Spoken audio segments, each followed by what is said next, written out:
doing some reading, and we're going to be doing several articles pertaining to reading comprehension. This is relatively easy, but as we go along, there will be more challenging articles that you will have to do. Okay, so imagine you were about to retire. Isn't that an amazing thought for some people? So what are you going to do in the next 5 years? So let's just imagine you could retire. Whatever age you are right now, you can retire. And you have to plan out what you're going to do in the next 5 years. So 5 years is a pretty long time, right? So this requires a little bit of thought. So what problems might you have, right? What kind of problems might you face as those 5 years pass? What do you think, what kind of challenges will you go through? And then write a list and then compare it with your partner. So perhaps maybe one problem that will arise is that maybe you'll be bored, since working most of your life, you've filled in most of your time with work. So now that most of that time has been given to you in order to spend in your retirement, you may not necessarily know what to do with all that time. So many people do state that being in a state of being retired, sometimes they do experience boredom. So now we're going to read the text and answer the questions. So perhaps maybe you could share this list with somebody that you're staying with, a friend or family member. If you cannot do that, then you can most definitely just read it out to yourself. That will be enough. So let's go down to the dialogue here. So the interviewer: "So Bill, congratulations on your retirement. How does it feel?" Bill: "Well, you could say I've got mixed feelings, really. I've worked for 45 years, so it's going to take some getting used to. I hope I don't get depressed." Interviewer: "Of course, but you must be looking forward to having all that free time to enjoy yourself.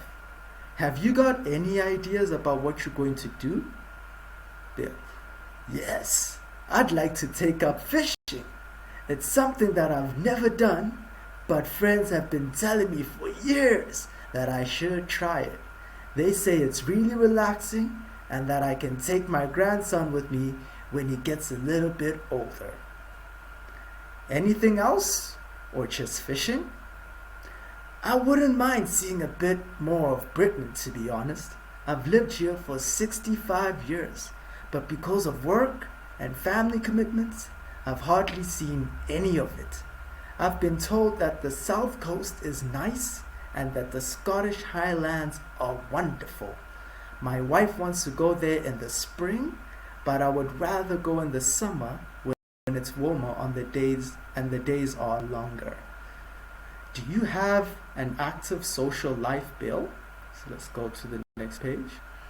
Bill: "Not really, to tell the truth. I've always dedicated most of my free time to my family, so I never went out much. I certainly don't spend my evenings sitting in the pub with the other retirees. I would sooner stay at home with my wife or go visit my daughter to see the grandchildren. Should prefer to have them come to our house, but after an hour of the grandchildren running around like maniacs, I get the worst headache." Alright, okay, so just want to ensure that you are able to hear a native speaker pronounce these particular words, although maybe my pronunciation may not be exactly the same as other people in different countries, but nonetheless you got the basics, you got the fundamentals. So I'd like you as well to read this out loud. Okay, so you first read it internally.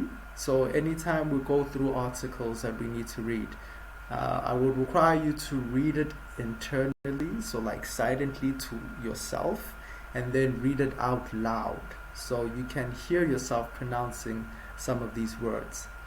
Now let's get to the questions. So we've got 3 questions here. The first one: what is Bill's main worry about retiring? Okay, so before you hear me provide an answer to this, I'd like you to think about your response here. What was Bill's main worry about retiring? Okay, so if we go back to the dialogue, we can see here that Bill clearly states that I hope I don't get depressed. So this is definitely one thing that is concerning Bill, is the fact that he might get depressed in that process. So as I was saying previously, that once you retire, you have a lot more time. So in that time, people can get bored. Some people can even get depressed from not knowing what to do and like having no particular thing that calls you to action. Okay, then number 2. Does he have a lot of friends? Why not? Okay, so do you recall what he said about his friends? If we go back down here, okay, Bill said, yes, I'd like to take up fishing.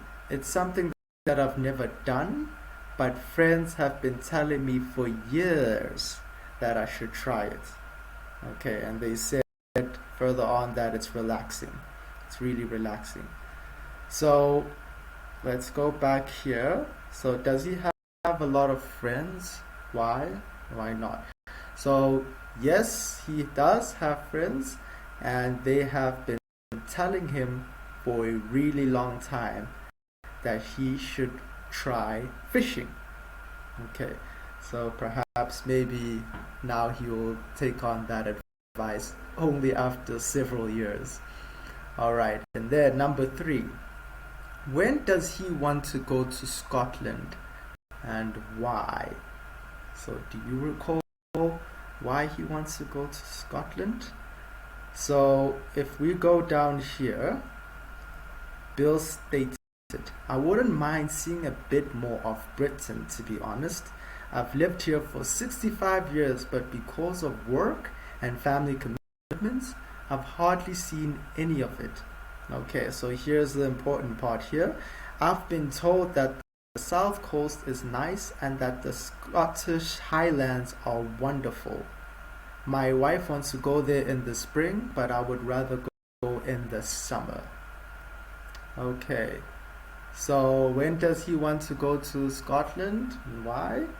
He would like to go to Scotland in the summer, because in the summer it's warmer and the days are longer. Okay, so clearly Bill, his favorite season is summer. It's summertime. So let's go down to the next part here. What are the 5 ways in which a desire or preference is expressed in the interview? Okay, so I will mention just a couple, but I would like you to find the rest. Okay, so go through this article and try navigate the words that express a desire. Okay, so let me give you ones that I noticed as I read this. So the interviewer here said, of course, but you must be looking forward to. Okay, so when you're looking forward to something, it's something that you are anticipating. It's something that you're excited about. It's something that shows and expresses a desire, right? Okay, and then here's another one. Yes, I'd like to. Okay, so clearly if you're using the words I'd like to, it's also demonstrating that you have a desire to do it. Okay, and then one that mildly, like just a little bit, like expresses that desire. It's not an intense desire. It's not something that the individual's showing great interest in, but it's still an expression of a desire. When Bill said here, I wouldn't mind seeing a bit more of Britain. Okay, so if somebody says, I wouldn't mind doing that, it's another form of expressing a desire. Okay, all right, so I've just provided a couple of examples here. So now let's go down to this particular paragraph here. Now use these expressions to make sentences about the information you wrote in the present box in the lead. So for example, I'd rather be at the beach than in English class. Oh, okay. Let's hope that's not the case for you. All right. So let's use some of the examples that I stated here. Recall that I said write down 3 sentences for present tense and past tense. So I will give you the first one, the one that I used. So currently I am teaching. Okay, so that was present time, right? And then the past tense was last week I played basketball with my friends. So now I need to use this expression, okay, to make a sentence. Okay, so let's make a sentence that can express a desire, right? So that's what this article is about. So let's see. I'd rather spend time compiling a course in English than playing basketball all day. Alright, so I'm sure some of you don't believe me, but I am pretty sincere about that. I love compiling notes and I love compiling content. It's something that I actually like doing. So yeah, now you can formulate your own sentences about something that you would rather do. Okay, I can say as well, I'd like to have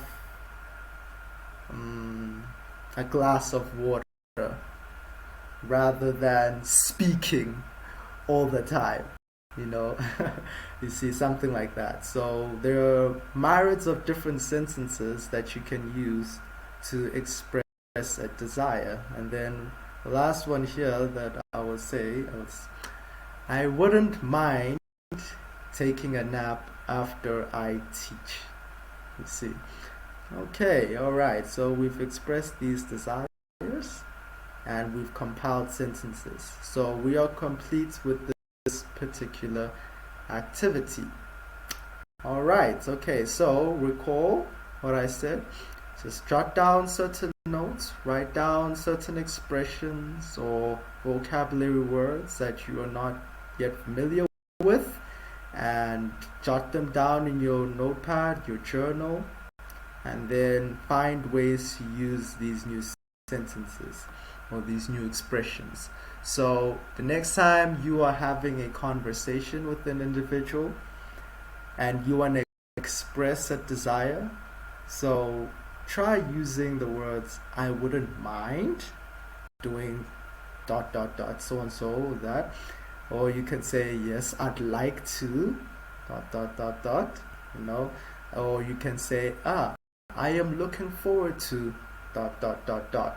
Alright, so just try and use these ways in which we express desires in the next time that you communicate. Alright, okay, so let's jump into the next activity.